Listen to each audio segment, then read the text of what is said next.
Chapter 5 PESTEL Analysis Social and Environmental Factors. In this chapter, we focus on two key elements in the PESTEL analysis, which are social factors and environmental factors. And in this class, we will go through the demographic trends, social trends, and government policy. And let's start to discuss on demographic trends first. The word demographics refers to the composition of the population in any given area, whether a country or an area within a country. So in other words, demographics is about people, about their behavior, their values, their attitudes. And there are a number of important demographic issues that businesses will need to monitor. So we will highlight 6 issues relevant to demographic. First, the population size. It's about the people, but in terms of the total size in the population. Next, population composition is the second element under the demographic issues. And third is population location. So it's quite simple. That is, where are those populations are located now? And wealth is about the money, the wealth of the population. The fifth issue is education. It's about the education level of the population in a country. And the last issue is about health. So let's go into these 6 issues one by one. For the population size, it's about the population growth or decline, and it is the result of a combination of different factors, including birth rates, including death rates, immigration, and emigration. So it's about the population size on the growth or decline. So we need to understand what are the factors influencing the population size. And next, population composition. This often relates to the age of the population, which is usually affected by the relative sizes of the birth and death rates. So it's a bit long term, and we need to analyze what is the population composition right now, to see whether it's a lot of young people in the population, or there's a lot of the aged people in the population, or the share, the proportion of the aged group right now is increasing. And for those young couples, they don't want to give newborn babies, so it changed the population composition. It's about the age of the population. And the third demographic issues here is population location. There's some statistics. In 1950, there's around 30% of the world's population lived in cities. But right now, it's increasing. The percentage of the world's population in a city, and it's expected to rise to 70% by 2050. So in terms of the demographic trends, we can observe that the urbanization in the world will be getting higher and higher. And from the figures right now showing that around, say, or it estimates about 70% of the whole world population will be in the city in 2050. So the numbers is quite drastic in terms of the changes from in only just 100 years time. And the fourth demographic issue is wealth. Economic growth in a country often results in higher disposable incomes for its population, and this in turn leads to increased demand for goods and services. It is yes and no. Why? Because for economic growth, the living standard of the population will be definitely improved. So they have high disposable income for them to consume, to buy goods or services. But sometimes the trend will tend to increase the consumption on high value item or luxury items. And for some basic or necessity items, the demand may not be changed or even decreased. So the wealth effect here is, in general, overall demand for goods and services increase, especially for those luxury or high value items. The fifth demographic issue here is education. The increasing standards of education not only mean that consumers are more discerning, but also allows the expansion of high-tech businesses that need skilled staff. So education means the consumers right now is more knowledgeable, and they will consume more on high-tech items like the mobile phones or any other high technological driven items. And those high-tech businesses, say right now here, is expanding because of the demand as well. But those high-tech business, they need skilled staff. So it's like a wheel. It's like just a wheel. It's just turn.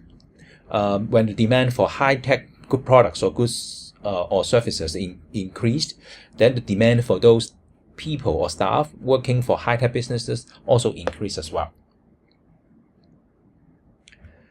So next, the final demographic issue here is about health. In many Western countries, for example in United States, more and more people is becoming overweight. And the demand on healthcare providers or healthcare services or products, the demands on those items increased significantly in the past 2 or 3 decades. Because the people right now is more wealthy, but it doesn't mean that they are more healthy, because they may eat a lot and they have no time to do exercise. Then there's overweight problems, and it derives the demands for healthcare providers to solve their overweight problem because of maybe they eat too much. So here are the demographic trends or issues that affect any business or any businesses in the world to do their business in future. And next topic here is social trends. Social trends examines how society changes over time. So it's about the trends on society changes. And the changes occur in 4 areas. First, the social structure. Next, the values or the social values. Third, the attitudes. And the fourth one or the last one is taste. So the changes in social trends we summarize in 4 areas here: social structure, values, attitudes, and taste. And let's share of these 4 areas one by one. The social structure. Social structure is the term that is given to all of the interconnected relationships of the various social groups and institutions in which people create and become part of. That means there's about the relationship between different groups of people in the society and how they connected with each other. So there's a social structure we can observe, say from a bird's eye view on the society. And changes in social structure can have a significant impact on organizations. In particular, organizations may be able to link the social position of a given group to its buying patterns. So for a business or for an organization, it's important to note how the social structure changes affecting the businesses or organizations' activity. And this means that an organization may be able to improve its marketing by targeting it towards a specific social group. Remember, there are many companies in the market or in a society, and maybe you are working for one particular business, and it is just one part of the whole market or economy, and you cannot serve anybody in the market or in a society. So you can only target towards a specific social group, especially for some small or medium-sized enterprises.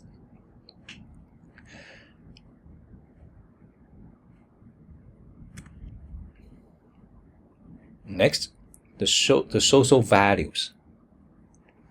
We talk about social structure, but social values are linked to social structure as well.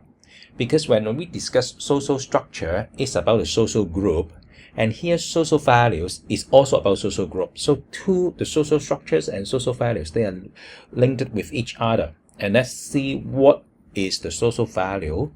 Social values are the concept or the accepted behaviors and norms that help to bind a social group together. So when we talk about a social group, the people inside the social group, they have the common value, or what we say here, the common social values. That means they have the similar behaviors, or they accept the behaviors in the group. They have the similar norms. That these behaviors and norms, like a glue, can combine or bind the people all together in the social group. And here are some examples of changes in social values that affect the organizations and their activities. First, about environmental issues. And there's a trend have increasing concerns about environment, such as greenhouse gas emissions. And it may spell disaster for firms unwilling to embrace the cultural shift. So more and more organizations right now focusing or they're emphasizing their products or services are environmental friendly because of these changes in the social values in the society. And second is about the parents. Many parents are now choosing to pursue careers before having children, and this has led to a rise in the average age of parents on the birth of their first child. These older parents, or relatively older, are often wealthier, and it leads to an increase in demand for better quality baby products, like clothing or any other products relevant related to the baby, to the infant. So here is a trend to have you can see more and more baby products, no matter it's clothing or other items, that are sold by many luxury brands. In the past, you cannot find it, but right now you can see a lot of luxury brands. They have a product line or product range for the baby or infant because of the wealthier parents now. And another trend or social values change you can see is about lifestyle. Here, the change in lifestyle, especially for the working hours. In the past, the 9 to 5 working day has led to the same working style for many parents or people in the city, but change of this so-called 9 to 5 working day has led to supermarkets to open throughout the night, as well as like the internet banking and shopping online outside of traditional working hours. That means you don't need to leave the office at 5 and then go to the supermarkets to buy your food for dinner. And even right now, many people, they have to leave office, say after 6 or after 7, but they have no worries to find food or any other items because the supermarkets right now is open until say 9 p.m. or even at 10 p.m. So it helps to improve the people's quality of life, because the supermarkets adopt certain change in the social values or in the lifestyle.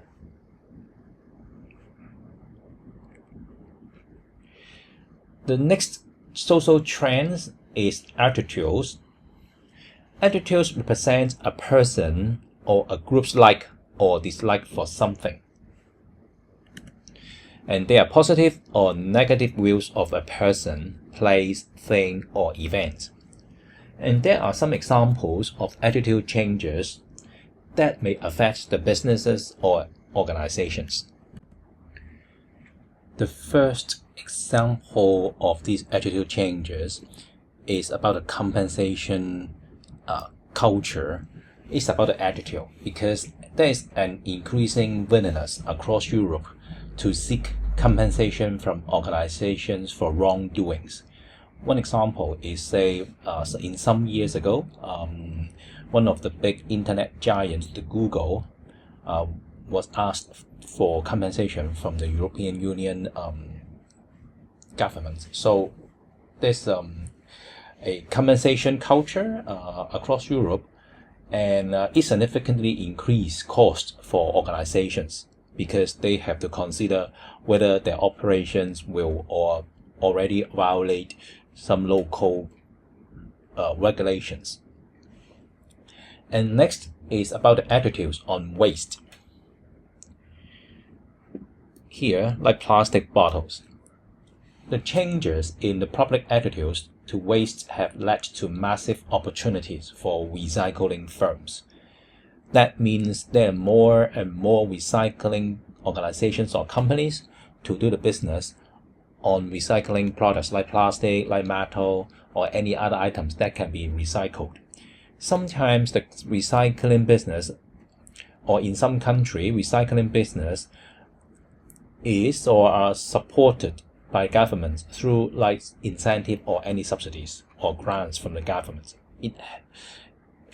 And another point is about the attitude, because the people would like to have a system in their home or in their house to separate those garbage, and for plastic they will separate into a standalone bag, and for metal and glasses, whatever, so they can easily identify the plastic items for recycle, and it helps for those recycling firms to improve their efficiency in doing the recycle process. And these attitude changes help this recycling firm business.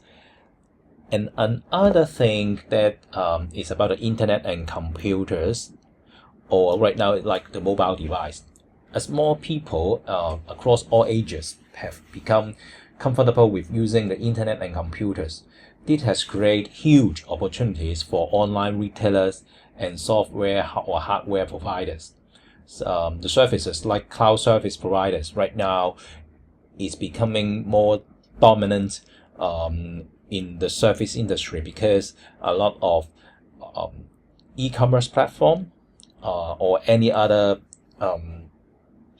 software company, they prefer to use the cloud service in order to have the best coverage to their target consumers or target customers. So it changed the attitudes, because more people right now is increasingly comfortable on using the mobile phone or computer in doing the transactions, like buying products or services through the online or internet.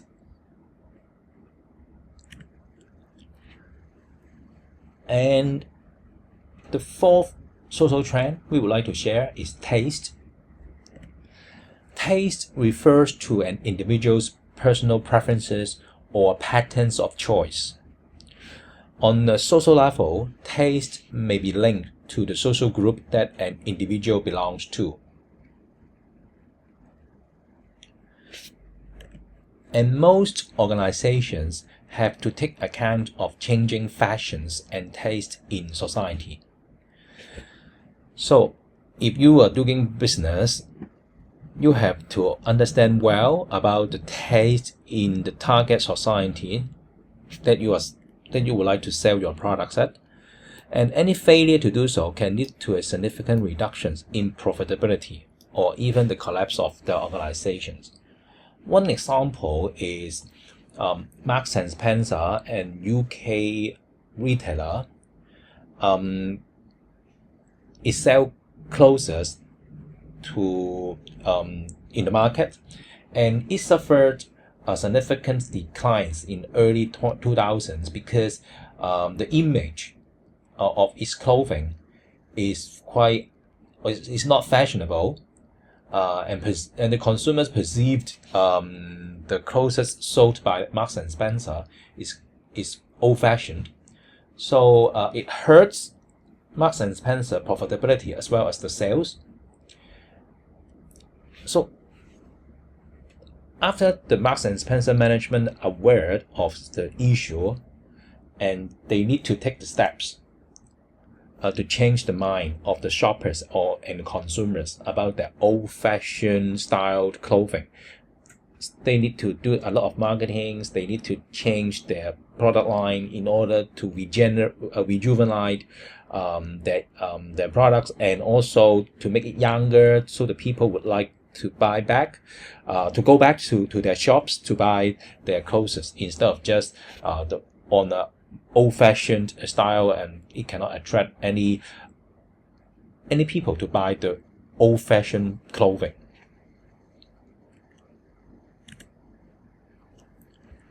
So now we moved on discussing government policy.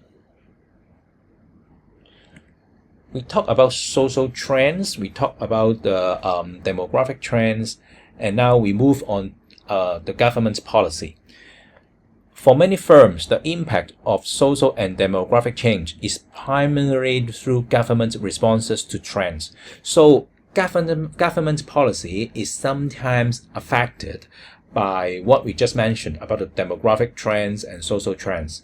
Like if the population is getting, if the population composition is getting older, then there's some government policy to, because the government would like to change it. So it's some government policy on the population structure, for example. So for businesses, any business owner have to know what are the government policy and how it affects their businesses. And the government policy we can divide into 4 issues or category. First, population structure, and is the first one, and the second one is housing. The third policy is on employment, and government policy on health is also another topic that we would like to discuss here. So we talk about population structure.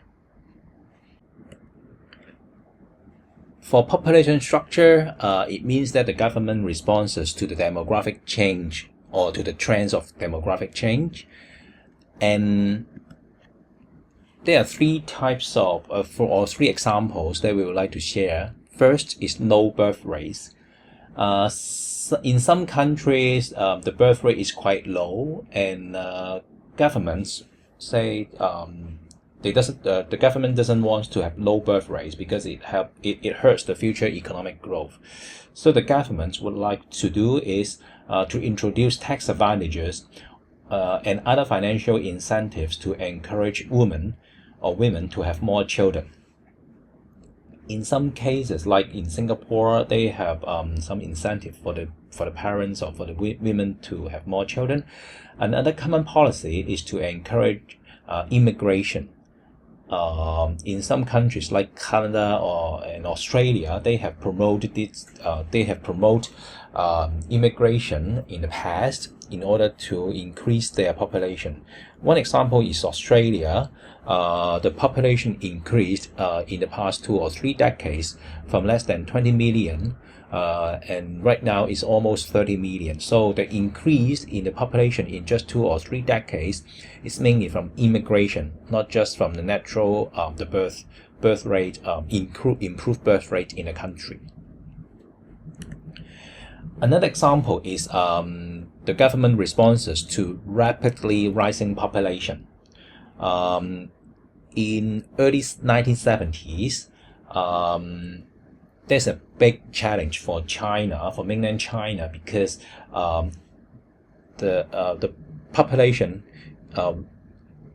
rose significantly fast, and the government needs to discourage large families. They introduced so-called one-child policy in the mainland China to solve the big population increase at that point of time.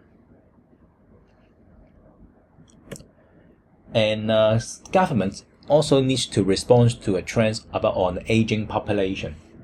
If an increasing percentage of the population aged over 65, so what's the expected problem for the society or for the government? It creates a pension crisis, because the more and more aged population, that means less taxes or income generated from a smaller proportion of workers, or that is so-called young people. It hurts the pension. It hurts the pension. Less people support those age groups. So the government needs to to raise the retirement age and encourage private and occupational pension schemes. So the government, they doesn't want to suffer from the increased age population by paying their pension or the retirement benefits. So they are considering to reduce that burden by introducing some private pension schemes, or to raise the retirement age, so their burden or the financial burden will be relieved. The second issue the government policy will address is housing. Probably a change of the taste or attitude. There's a trend to see is an increasing demand for new homes in many countries. So people would like to buy new homes, and it has resulted in government setting out plans for new housing developments, creating further demand for builders. So it is an example about the shift of government policy in encouraging new housing developments that needs the demand or that needs more builders for that particular building industry or housing industry. And next, we go to employment. And there is a demographic trend showing the percentage of single-parent families in United Kingdom rose from 7% in 1971 to 15% in 2021. So what does that mean? It means the government has to focus on enabling single parents to return to work through a mixture of childcare vouchers and tax credits. This has created extra demand for help for childcare services and after-school clubs. So this is a change in the society or the social structure, that more single-parent families from right now as compared to the past. And for a government, it needs to solve the issue here is about childcare services issue. And another issue is how to encourage those single parents to return to work. The objective is to encourage single parents to return to work, so it has to provide some incentive for them, like childcare vouchers, tax credits, so the single parents can go back to the labor market, and it helps to improve the overall economic activity, or the gross domestic product, the GDP will be improved as well, because the labor forces right now is bigger.